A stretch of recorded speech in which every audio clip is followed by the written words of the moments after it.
ओम श्री परमात्मने नमः।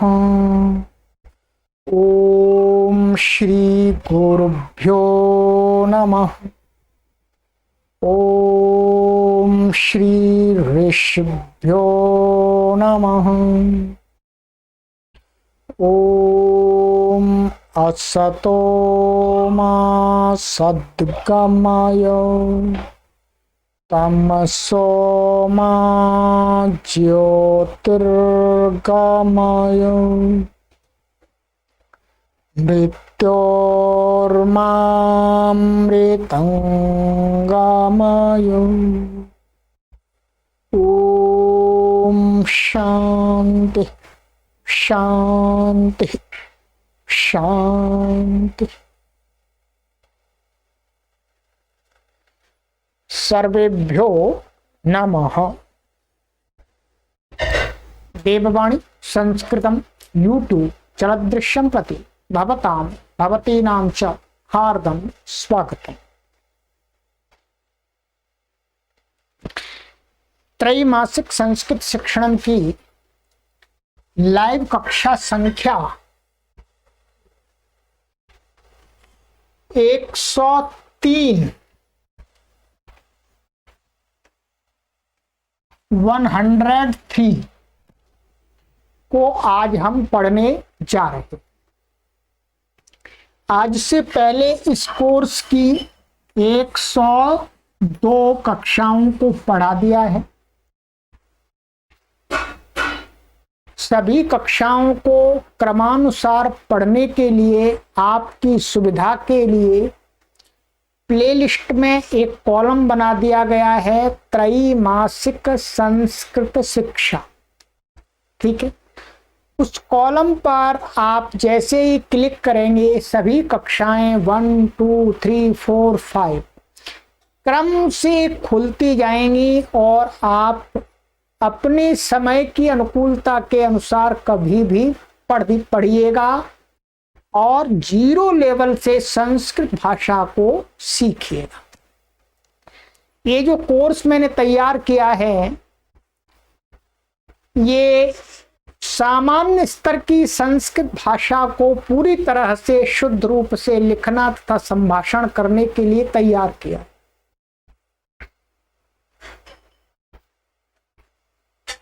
यदि आप प्रथम बार इस वीडियो को देख रहे हैं तो आपसे मेरा निवेदन है कि आप पीछे से कक्षाओं को पढ़ के आइए। ठीक है, तभी आपको ये कक्षाएं समझ में आएंगी। हमारे बहुत सारे नए पाठक जुड़ते रहते हैं, प्रतिदिन जुड़ते हैं और उनको ये कक्षा एकदम दिखाई देती है तो वो सोचते हैं ये क्या है। नहीं, ये आपको समझ में नहीं आएगी। ये आपको समझ में तब आएगी जब आप पीछे से सभी 102 कक्षाओं को पढ़ करके आएंगे, तब आपको समझ में आएगी। कोर्स आपके लिए तैयार कर दिया है, निःशुल्क सेवा आपके लिए चल रही है। स्कूल के, कॉलेजेस के, विश्वविद्यालय के सभी विद्यार्थियों के लिए अत्यंत उपयोगी कोर्स तैयार किया गया है। ठीक है, धैर्य के साथ में, परिश्रम के साथ में पढ़ने वाले सभी पाठक इस कोर्स का लाभ ले सकते हैं। और जादू की छड़ी से पढ़ने वाले, इस प्रकार का विचार रखने वाले कि हम रातों रात में एकदम संस्कृत के महान पंडित बन जाएं, ऐसे पाठक शायद इसका कम लाभ ले पाएंगे। पर उनसे मेरा निवेदन है कि इस प्रकार का विचार छोड़ दें कि जादू की छड़ी से कोई भाषा आपको आ जाएगी, नहीं आएगी। आपको परिश्रम करना पड़ेगा, क्रमबद्ध तरीके से नियम पूर्वक आपको चीजों को समझना होगा, पढ़ना होगा, तब आपको भाषा अच्छी प्रकार से आएगी। चलिएगा, आप कक्षा का आरंभ करते हैं। जो भी नए पाठक हैं वो प्लेलिस्ट में जाकर के त्रैमासिक संस्कृत शिक्षा नाम के कोर्स को पढ़ें। और इस कोर्स को पढ़ने के लिए आपके लिए, इस कोर्स में सहयोग देने के लिए ये 3 पुस्तक भी आपको मैं सुझाव देता हूं। इन पुस्तक को भी आप मंगा सकते हैं। प्रारंभिक रचनानुवाद कौमुदी, रचनानुवाद कौमुदी और प्रौढ़ रचनानुवाद कौमुदी, ये 3 पुस्तक आप और मंगा सकें तो आपको बहुत सरलता हो जाएगी। ठीक है, इन तीनों पुस्तक के लेखक डॉक्टर कपिल देव महाराज जी हैं, बहुत प्रसिद्ध हैं ये पुस्तकें। ठीक है, इन पुस्तकों को आप कैसे प्राप्त कर सकते हैं? इन पुस्तकों को प्राप्त करने का तरीका, दो तरीके हैं। एक तो इस व्हाट्सएप नंबर पर आप संपर्क कर लीजिएगा, आपको ऑनलाइन पुस्तक उपलब्ध करा दी जाती है। अथवा आप ये देववाणी संस्कृतम.com वेबसाइट है, इस वेबसाइट को विजिट करके गूगल में जाकर के यहाँ से ऑर्डर करके भी आप प्राप्त कर सकते हैं। इन दो तरीकों से प्राप्त कर सकते हैं। तीसरा तरीका आपके लिए पुस्तकों को प्राप्त करने का है कि आप अपने आसपास की दुकान पर देख लीजिएगा, वहां मिल जाए तो वहां से आप ले लीजिए। चलिएगा मित्रों, अब हम आगे चलते हैं। समास का प्रकरण हमारा चल ही रहा है और कल मैंने आपको तत्पुरुष समास की परिभाषा लिखाई थी और द्वितीय तत्पुरुष समास के उदाहरण भी आपको मैंने लिखा दिए। ठीक है, आइएगा अब द्वितीय तत्पुरुष समास आपको मैंने ये लिखा दिया है पूरा, आप कॉपी को तैयार कर लीजिएगा। अब द्वितीय के बाद में आज हम चलते हैं तृतीय तत्पुरुष समास। ठीक है, तृतीय तत्पुरुष समास लिख लीजिएगा अपनी कॉपी पर।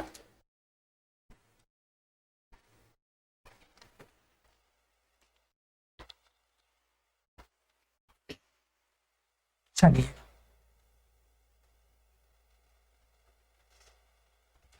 ये लीजिएगा तृतीय तत्पुरुषः।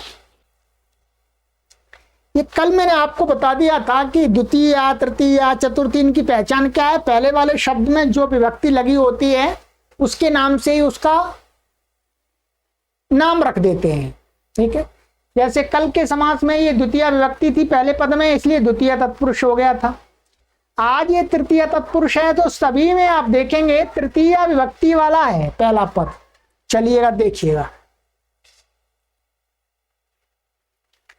देखिएगा शंकुलया खंडः, शंकुला खंडः। ये शंकुलया ये तृतीय विभक्ति का है। जैसे रमा का रूप चलता है रामाया, कैसे चलता है?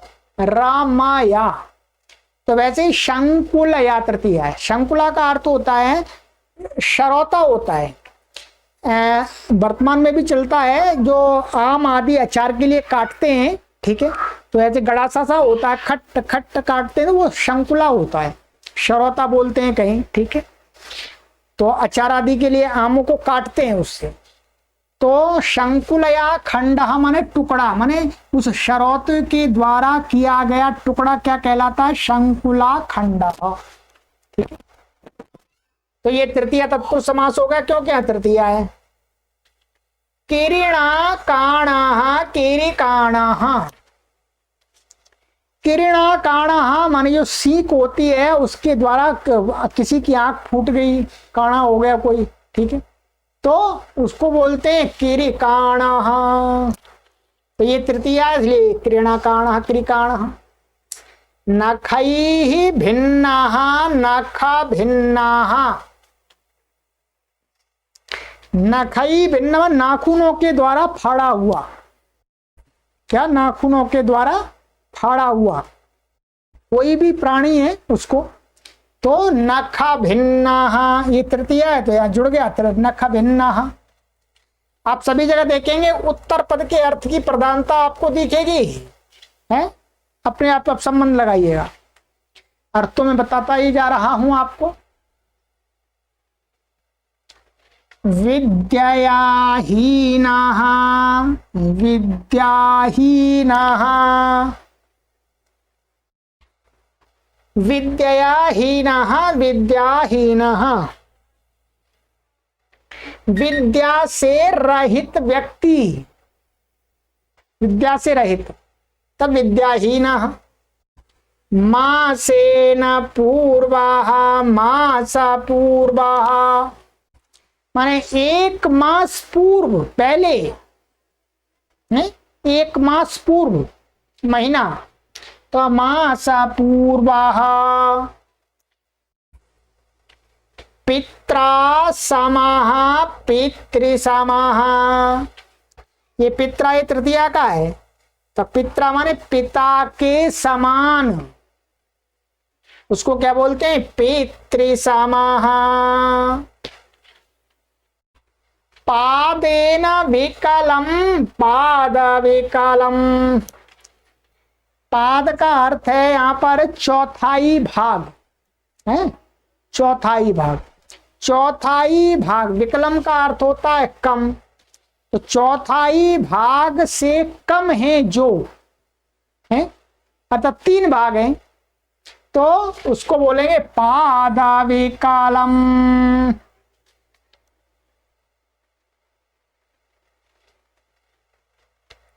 वाचा निपुणः, वांग निपुणः।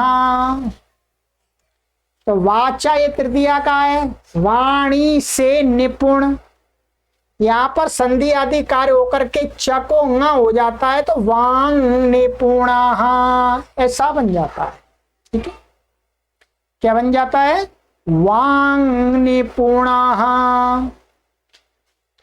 वाचा कलह, वाक् कलह।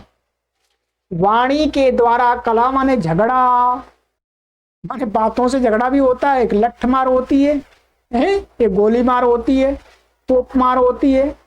झगड़े कई प्रकार से होते हैं, थप्पड़ मार से भी झगड़ा होता है। ये कैसा झगड़ा है? वाणी से, वो उसको गाली दे रहा है, वो उसको गाली दे रहा है।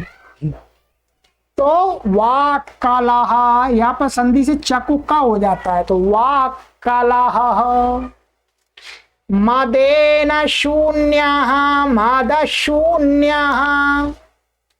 तो मदेन माने मद, मद होता है अंदर से आदमी को मद होता है, घमंड कहते हैं, अथवा मद हाथी का जो मद होता है, जहां से टपकता है, तो मद से रहित, मद शून्यः। माशेण ऊनम, माशोणम। तो ये माश एक परिमाण है, तो उस माश परिमाण से कम, ऊनम माने कम जो है, वो माशोनम।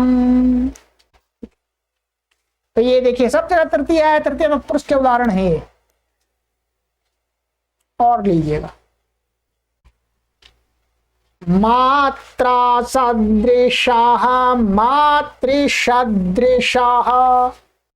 माता के समान। ठीक है। विद्या रहिताः, विद्या रहिताः। विद्या से रहित, शून्य। अहिनाहताः, अहिहताः। अहिना माने सांप के द्वारा मारा गया। ठीक है, तो अहिहताः तृतीया हो गई, यहाँ तृतीया तो समास हो गया। सांप के द्वारा मारा हुआ व्यक्ति। गुड़ेन मिश्रम, गुड़ मिश्रम। गुड़ माने गुड़ के साथ मिला हुआ, मिक्सचर कोई चीज है खाने की है, तो उसमें गुड़ मिला दिया, तो गुड़ेन मिश्रम, गुड़ मिश्रम। ठीक है, चलिएगा, ये हो गया आपका तृतीया तत्पुरुष समास।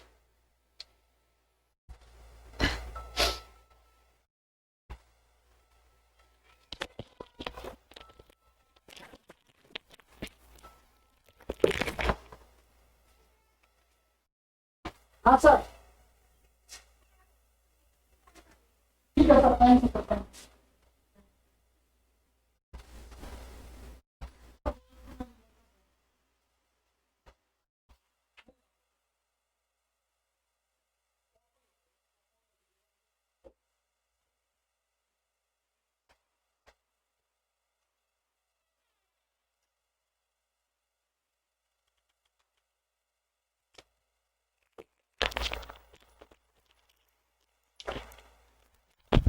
चलिएगा मित्रों, तो अब आ जाइएगा चतुर्थी तत्पुरुष में।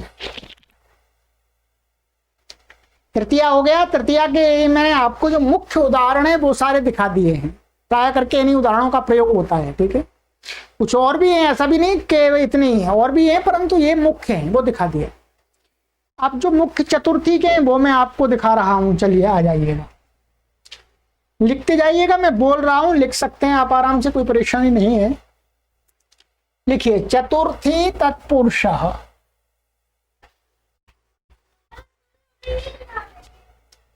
यूपाय दारू, यूपदारू। अब यहां पर क्या है, चतुर्थी में जो पहला शब्द होगा उसमें चतुर्थी होगी।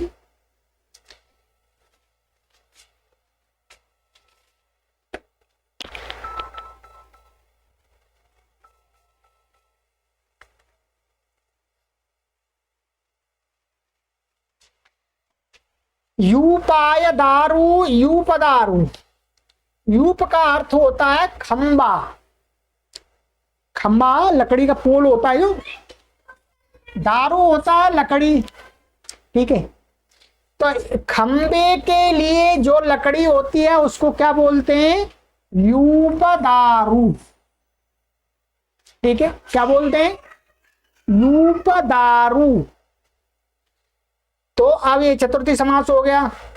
कुंभाय मृत्तिका, कुंभ मृत्तिका, कुंभाय माने घड़े के लिए जो मिट्टी है उसको क्या बोलते हैं, कुंभ मृत्तिका। ये दारू नपुंसकलिंग है, ठीक है। ऐसा मत सोचिएगा कि यहाँ विसर्ग लगेगा, विसर्ग नहीं लगेगा इसमें।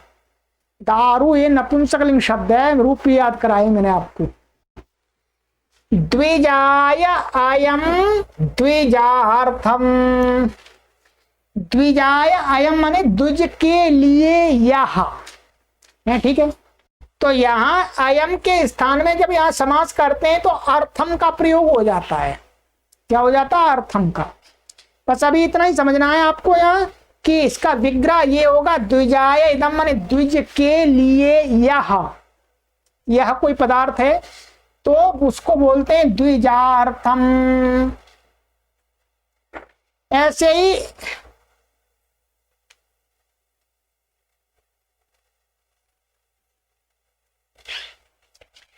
हाँ,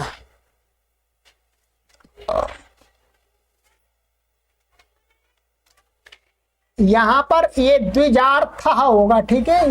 ये गलत हो रहा है। क्या होगा, द्विजार्थ, द्विजाय अयम द्विजार्थ, क्योंकि ये पुल्लिंग है इसलिए। यहाँ इंद्राय इदम इंद्रार्थम, यहाँ ये इदम शब्द नपुंसकलिंग है इसलिए यहाँ नपुंसकलिंग आ जाएगा अर्थम, ठीक है।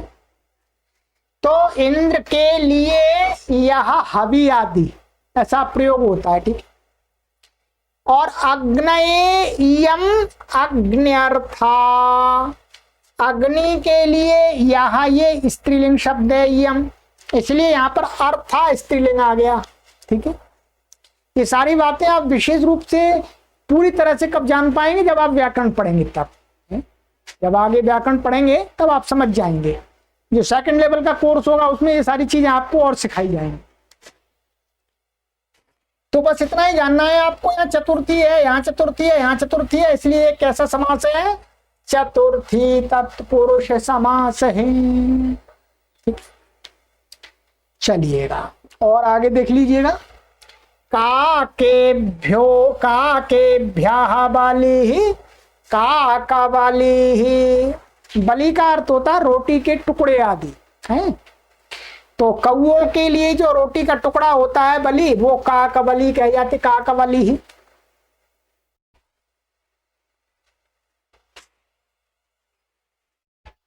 कुंडलाय हिरण्यम, कुंडला हिरण्यम, ठीक है। कुंडल का अर्थ होता है, कुंडल आप जानते हैं ये वाले कुंडल है। हिरण्यम माने सोना, कुंडल के लिए जो सोना होता है उसको बोलते हैं कुंडला हिरण्यम। गोभ्यः हितम, गो हितम, गौओं के लिए जो हितकारी पदार्थ है उसको क्या बोलते हैं, गो हितम। राष्ट्राय हितम, राष्ट्र हितम, राष्ट्र के लिए हितकारी जो वो राष्ट्र हितम। गोभ्यः सुखम, गो सुखम, गौओं के लिए जो सुखदायक पदार्थ या सुख कह सकते हैं वो गो सुखम। अथवा गौ का अर्थ, गो का अर्थ या इंद्रिय भी हो सकता है। इंद्रिय को भी क्या बोलते हैं? गो। तो इंद्रियों के लिए जो सुख, वो गो सुखम हो गया। दोनों अर्थ हो सकते हैं, गाय भी हो सकता है, इंद्रिय भी हो सकता है, ये प्रसंग के अनुसार हमें लगाना होता है। चलिएगा आगे है, गोभ्यः हितरक्षितम गोरक्षितम, गायों के लिए रक्षित कोई स्थान, पदार्थ आदि। ठीक है, तो सब जगह ये चतुर्थी है, इसलिए चतुर्थी तत्पुरुष समास है। ये क्लियर है? ये मुख्य उदाहरण जो चतुर्थी के थे वो मैंने आपको दिखा दिए। ठीक है, इसी प्रकार से और भी बन जाते हैं। अब आ जाइएगा पंचमी तत्पुरुष की, लिखिएगा पंचमी तत्पुरुषः। अब पहला जो पद है उसमें पंचमी होगी, ध्यान देंगे। ठीक है, चोरात् भयम, चोर भयम, क्या? चोरात् भयम, चोर भयम, चोर से भय, जो भय चोर से भय होता है उसको चोर भयम बोलते हैं।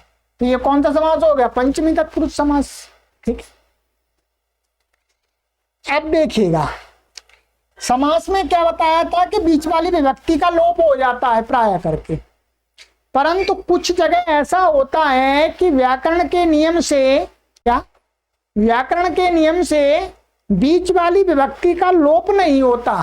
कुछ जगह, हर जगह नहीं, बहुत थोड़े से स्थान में, जो आपको मैं यहां बताने जा रहा हूं। जैसे दूरात आगता, दूरात आगता, ये पंचमी है, इसलिए यहां पर क्या है, ये पंचमी का लोप नहीं हुआ। ऐसा का ऐसा पंचमी बीच में भी बनी हुई है, ये व्याकरण के नियम से रुकता है, हैं? तो दूरादागता ये एक शब्द बन गया। तो यहाँ पंचमी का जो पंचमी है इसका लुक होना चाहिए, हटना चाहिए था इसको, तो यहाँ व्याकरण के नियम से नहीं हटा। अर्थ वही है, दूर से आया हुआ। ठीक है, दूरादागता, दूरादागता, दूरादागता। ठीक है, घबराना नहीं है आपको, ये सारी चीज आपको आगे जब व्याकरण पढ़ेंगे तो सब क्लियर हो जाएंगे। अभी हम आपको समझा नहीं सकते, अधिक अभी नहीं समझा सकते आपको। कृच्छ्राद लब्धः, कृच्छ्राद लब्धः, ऐसे ही उदाहरण ये कुछ दे रहा हूं जिसमें पंचमी का लुक नहीं हुआ बीच में। कृच्छ्राद माने कठिनता से, लब्धा माने प्राप्त, कठिनता से प्राप्त कोई चीज। तो यहां पर नहीं हुआ, यहां पर व्याकरण के नियम से द को क्या हो गया? ल हो जाता है। क्या हो जाता है? ल। तो कृच्छ्रा, कृच्छ्रा लब्धः,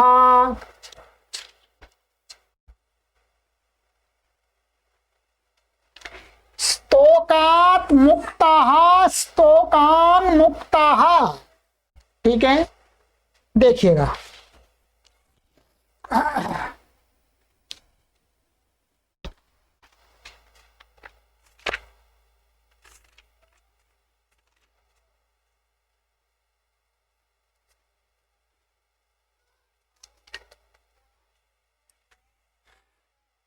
ये यहां पर ये थोड़ा सा गलती है, यहां सही कर लिए, कृच्छ्रा है ये, कृच्छ्रात। ठीक है, ये र छूट गया है यहां पर, कृच्छ्रात लब्धः, कृच्छ्रा लब्धः, ऐसा होगा। ठीक है,